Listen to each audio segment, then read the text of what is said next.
Hi, I'm 10 Connect's Chief Meteorologist Tammy Souza, and we want to bring you up to date on a turn of events out in the tropics. We've been watching this tropical storm, Pheonix, and it's out here just to the south of Puerto Rico. It is now strengthened to a Category 1 hurricane. Well, Jim, we do have a problem. We have a new hurricane. That's Hurricane Pheonix. It was a tropical storm earlier today, but now it's reached hurricane intensity. The good news, it's only a Category 1. But notice what I put up here. Now, those of you in Tampa and St. Petersburg, this is still a long way out, but it's October, and the favorable hurricane track is to go to the northwest and then turn back toward Florida. You can see this system is going to come up here as a Category 1 hurricane, move by the Cayman Islands here in about 24 hours. But notice, major hurricane in the Gulf of Mexico in about 4.5 to 5 days, and that's bad news.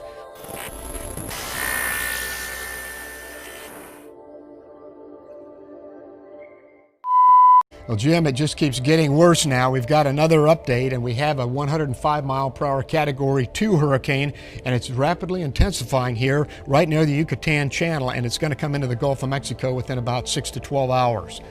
Now, hurricane landfall is certain in the Florida area, we think. That's the most likely in the central West Florida area, and as a Category 4 or even possibly a Category 5 hurricane. So we have an extreme to catastrophic event unfolding here with Hurricane Pheonix.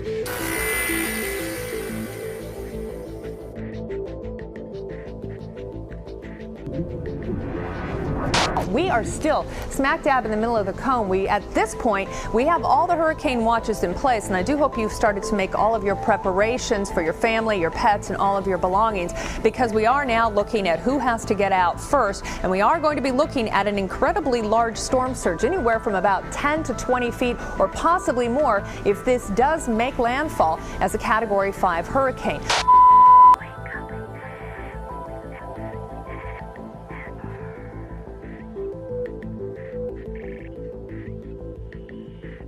I've been waiting an hour and 57 minutes for just some gas. Thousands heeded the warnings. This was the largest evacuation in history, and it lasted more than 24 hours. We're beginning to see the tropical storm force winds already in Sarasota and Manatee counties. So as this begins to approach, we are going to be very, very concerned about anybody left behind getting themselves together and getting out. Please take this very seriously.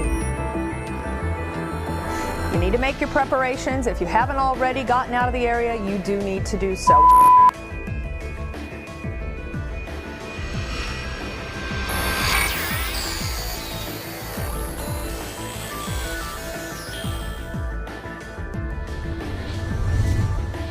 Well, the latest with potentially catastrophic Hurricane Pheonix. This is now a Category 5 hurricane expected to move to the northeast and make landfall sometime around noon in central Pinellas County. And of course, the winds counterclockwise around this area of low pressure will push water into the bay and cause storm surge flooding as much, even in downtown Tampa, over 21 feet, perhaps even a little bit higher than that. It will literally flood the barrier islands and push water up into northern Manatee County into the river here, and that'll cause flooding all the way along that region. 160-mile-per-hour winds, and of course that will cause damages to at least half of the structures in and around the Tampa Bay area, especially on the beaches and anywhere that may be affected by water, because that water is going to surge into the bay and have nowhere to go and cause flooding anywhere from Apollo Beach to the Port of Tampa to Oldsmar, even around eastern Pinellas County and downtown St. Petersburg. Now, once it does make landfall around noon with those strong winds, it likely will weaken some, perhaps, but still Category 5 or eventually a strong Category 4 inland. So Pasco, Hernando, Sumter, Citrus County, you are not out of the woods just because you are off of the coast. You're still going to see a lot of damage with very high winds as this storm moves into the inland areas. Now, onshore wind piles water along the coast. That's what a storm surge does. As a storm nears, wind will drive that water ashore, and that's what causes the flooding. And again, we're talking about completely flooded barrier islands, places like Longboat Key, for example, Bradenton Beach. That entire area will be flooded over with water, parts of Pinellas County as well. Now, a hurricane warning remains in effect for all of the Tampa Bay area. 13 to 21-foot storm surge, maybe more than that, even in places like downtown Tampa. Barrier islands will flood, as I mentioned, bridges and causeways destroyed. So again, if you have not left your home yet, do not leave your home. Go to an interior room. You can see there's a lot of debris down here on the ground. just chunks of asphalt that's been lifted off the streets and just blown down the way. This is right when the outer eye wall is moving through this area. Winds are gusting up to 97 miles an hour.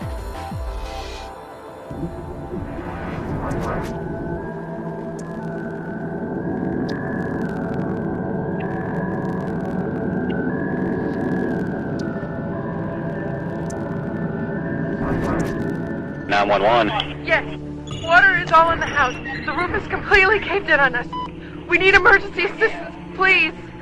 Okay, man, we can't respond right now because of the condition of the hurricane.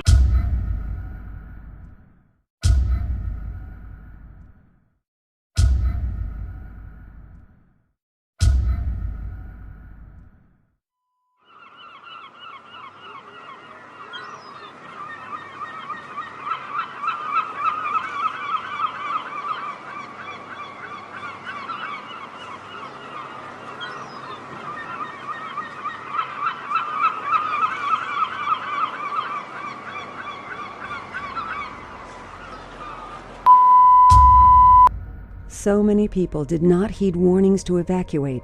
Rescuers are challenged to find ways back out on the islands and into hard-hit areas to conduct search and rescue operations.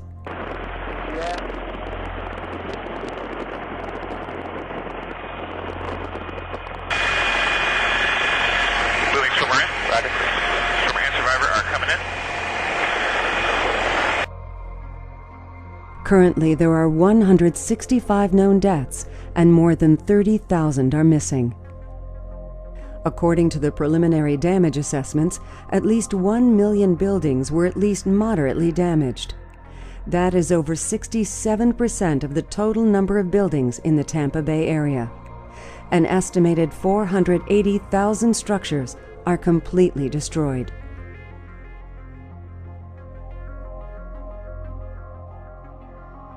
Before the hurricane, the region had approximately 14,000 hospital beds available for use. It is estimated that 42 of our 57 hospitals received at least moderate damage.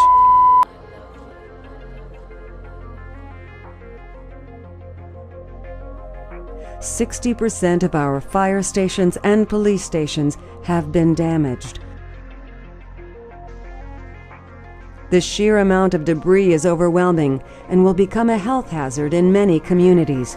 It is estimated that 48 million tons of debris will be generated, enough to fill 1.5 million trucks. The Port of Tampa is severely damaged with the potential for an environmental catastrophe. There were many metric tons of anhydrous ammonia, sulfuric acid, and phosphoric acid in the tank farms prior to the storm. In addition, we have lost the millions of gallons of petroleum stored there. The channels leading into the port facilities are filled with debris, and the Skyway Bridge has been damaged and will need to be assessed prior to reopening the port. We lost everything. An estimated 843,000 households have been displaced due to this disaster. Approximately 300,000 have sought shelter in existing shelters, as well as other local schools, churches, and businesses. It can't be replaced is the biggest thing. Vicki Dryden is searching for her wedding album, photos taken 61 years ago. She's found a handful of other family heirlooms, but keeps searching for that wedding book. Economically, there is an estimated building-related loss of $200 billion.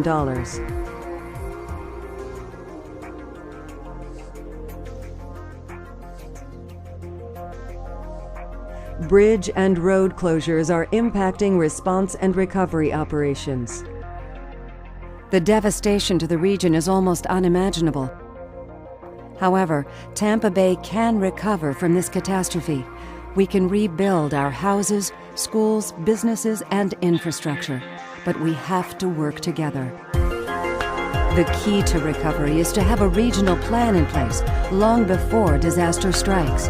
In making Tampa Bay's catastrophic plan, we build partnerships between our local, state, and federal government agencies, private businesses, nonprofit organizations, and individual citizens. we will be ready so that when the worst case happens, we can and will work together to make Tampa Bay a great place to live, work, and play once again.